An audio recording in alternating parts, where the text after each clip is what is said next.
I'm in love with a girl who's in love with my brother, and it's completely my fault they're together. A girl from my class, Allie, walked over with a pink envelope and said shyly, "This is for you." My friends beside me started whistling and making jokes while I stared at the love letter.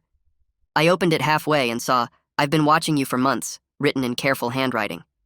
Not this again. I tried handing her back the letter, saying as politely as I could, "You seem nice, but you're not really my type." "I'm sorry." She blinked at me twice before bursting into laughter. "That letter's not for you. It's for your brother Daniel. I just need you to pass it along." The entire hallway exploded with laughter. I stood there feeling completely humiliated, and in the heat of the moment, I ripped the pink envelope right down the middle and kept tearing until it was confetti on the floor. "My brother's taken, and even if he wasn't, he wouldn't be interested anyway," I told her coldly. Allie stared at the pieces of paper scattered on the floor, while my friends dragged me away. Since then, every time we'd see each other at school, we'd break out into this battle of sarcastic comebacks, and honestly, I liked it. "Oh, look, it's the guy who tears up people's property," she'd say while grabbing books from her locker. "Oh, look, it's the girl who can't take a hint," I'd respond, grinning. Our friends thought we were flirting, but we'd both just scrunch our faces and say "you never" at the same time, which only made them laugh harder. But then, something happened. We ended up partners for a project and spent 3 weeks arguing about the presentation slides. But one afternoon, we both accidentally reached for the same textbook, and our hands touched. We both pulled back like we'd been electrocuted, the book slamming onto the carpeted floor. "You're not gonna make this weird, right?" she said, her face flushing red. "Me? You're the one who freaked out first," I argued, trying my best to show I was unaffected, but things changed after that. We weren't arguing as much. She started saving a seat for me in class and even looked for me when I wasn't there. And one time while we were studying, I ended up dozing off.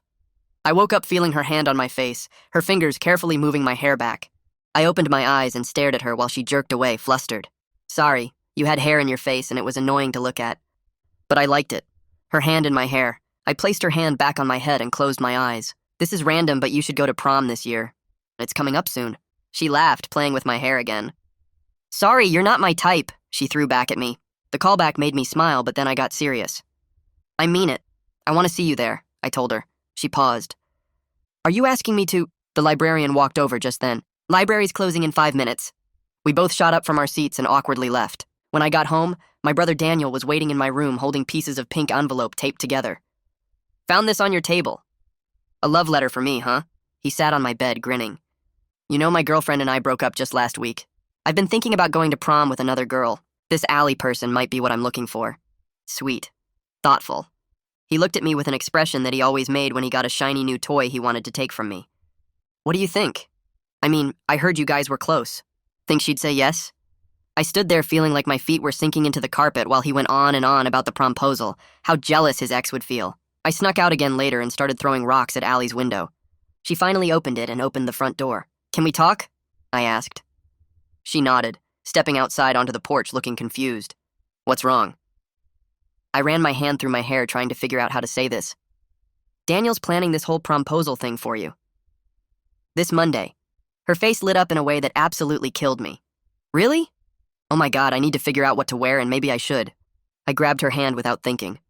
"Don't say yes." She stopped talking and looked at my face, studying it intensely until she understood. She stepped back and laughed. "There's no way you actually like me, right? You've called me a nerd like 100 times. I stepped closer. "You're the first girl I've ever liked. How was I supposed to know how to act around you?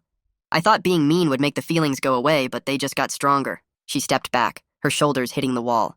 "This is insane. You destroyed my letter. You told me Daniel wouldn't be interested. You've been awful to me for months." I held my hand out carefully, moving her hair behind her ears. "Please, I can't watch you say yes to my brother when I'm standing right here telling you that everything between us, that was me falling for you." Allie shook her head slowly at me. "I don't know what to do," she admitted. "Daniel's really sweet and I've liked him for so long, but—" Her eyes filled with tears. "But he never made me feel the way you do when we're arguing about stupid chemistry homework. He never made me laugh until my stomach hurt. He never looked at me the way you're looking at me right now." I reached into my jacket pocket and pulled out a folded piece of paper. "This is for you, if you choose me now." She took the folded paper from my hand but didn't open it. Her fingers just held onto it while she looked at me with this expression I couldn't read. "I need the weekend," she finally said. "This is too much to decide right now." I wanted to argue, to tell her that she already knew the answer if she'd just listened to what her heart was saying, but I nodded and watched her go back inside. The entire weekend felt like I was underwater, everything muffled and slow. I kept checking my phone, hoping she'd text me, but nothing came. Monday morning arrived, and I walked into school feeling like I was heading toward an execution. The cafeteria was more crowded than usual during lunch, and I knew immediately that something was happening. Then I saw Daniel standing in the center with a huge banner that said, "Prom," in glittery letters, holding a bouquet of pink roses. The same color as that envelope I'd torn up months ago. My stomach dropped as students started cheering and recording on their phones.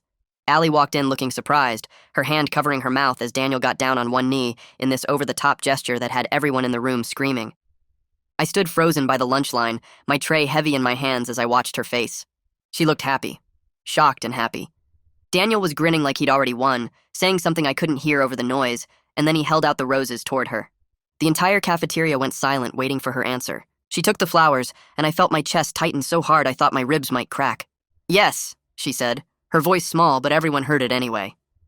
The room exploded with cheers, and Daniel lifted her up in a hug while phones flashed everywhere. She didn't look at me once, not even a glance in my direction as Daniel spun her around, and their friends rushed over to congratulate them. I dumped my tray in the trash and walked out, not caring that I had class in 10 minutes. Later that day, I went to my locker and saw her at hers down the hall. I walked over, my hands shaking as I got closer. "So you made your choice," I said, trying to keep my voice steady. She closed her locker slowly and turned to face me, and I noticed she wouldn't meet my eyes. "Where's the letter? Did you even read it?" She bit her lip. "It's still in my locker. I didn't open it." Something hot and angry rose up in my throat. "So you just threw away everything we had without even looking at what I wrote?" "I can't throw away months of feelings for Daniel based on a few weeks of chemistry homework," she said, and her voice sounded rehearsed like she'd been practicing this speech. "What we have, it scares me. It's too fast and too intense, and I don't trust it. Daniel is safe. Daniel is what I've wanted for so long, and I'm not going to mess that up because you suddenly decided you liked me." She finally looked at me, and her eyes were wet. "I'm sorry." I stood there feeling like she'd punched me in the chest, but then something shifted inside me. I wasn't going to just give up, not when I knew what we had was real, even if she was too scared to see it. Over the next 2 weeks, I made it my mission to remind her of us. I left stupid chemistry jokes in her locker, the kind that used to make her laugh until she snorted. I still saved her a seat in class even though she sat with Daniel now. When we passed in the hallways, I'd hit her with our usual sarcastic comebacks, refusing to let our connection disappear just because she'd chosen wrong. "Still following me around?" she'd say, but I could see the smile she was trying to hide. "Still pretending you made the right choice?" I'd respond, and for just a second I'd see doubt flicker across her face. But then Daniel would appear and she'd lean into him, and I'd have to watch them together knowing she was forcing something that didn't fit. Then everything fell apart. I was in my room when Daniel burst in looking furious. "We need to talk," he said, slamming the door behind him. "About Allie. About you trying to steal my girlfriend." My throat went dry. "She told you." "She told me everything. About your confession, about the letter, about how you've been leaving her notes and doing this whole campaign to win her back." He stepped closer, and I'd never seen him this angry. "You know what the worst part is? She told me she feels nothing when I touch her. Nothing like what she felt with you, but she's determined to make it work with me anyway because she doesn't trust feelings that developed so fast." He laughed, but it sounded bitter. "She asked me not to tell you that part, wanted me to keep pretending everything was perfect. But I'm done being her safe choice while she wishes I was you." I sank onto my bed feeling like the floor had disappeared. "So what now?" "Now you leave her alone. She made her choice and you need to respect it, even if it's the wrong one, even if she's settling." He walked out, leaving me sitting there in the wreckage of everything I'd tried to build.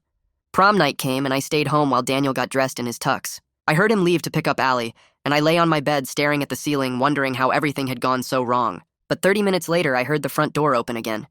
Daniel appeared in my doorway, still in his tux, but alone. He came and sat on my bed, and we stayed quiet for a minute before he spoke. "I brought her to prom, but I couldn't go through with it. I told her she deserves someone who makes her feel alive, not safe." He pulled something from his jacket pocket. The letter. My letter that Allie never opened. "I convinced her to read it in the car. She cried the whole time." He handed it to me, and I stared at the creased paper, now worn from being folded and unfolded. "She's waiting at the prom. For you. Because whatever you wrote in there, it finally made her understand what she's been running from." I grabbed my keys without changing out of my jeans and threw on a button-up shirt, not caring that I looked nothing like prom material. When I got there, I found her standing outside the gymnasium holding my letter in her hands. "You came," she said, and her makeup was smudged from crying. "What did it say? The letter?" She held it up so I could see my own handwriting.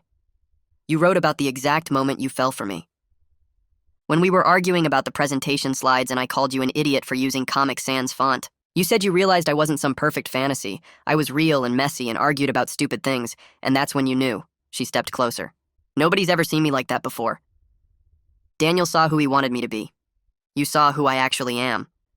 We didn't go inside to the dance. Instead, we sat on the steps and fell back into our usual pattern, trading insults that were really compliments and laughing until our stomachs hurt. So does this mean you're choosing me? I asked. She rolled her eyes. You're still not my type.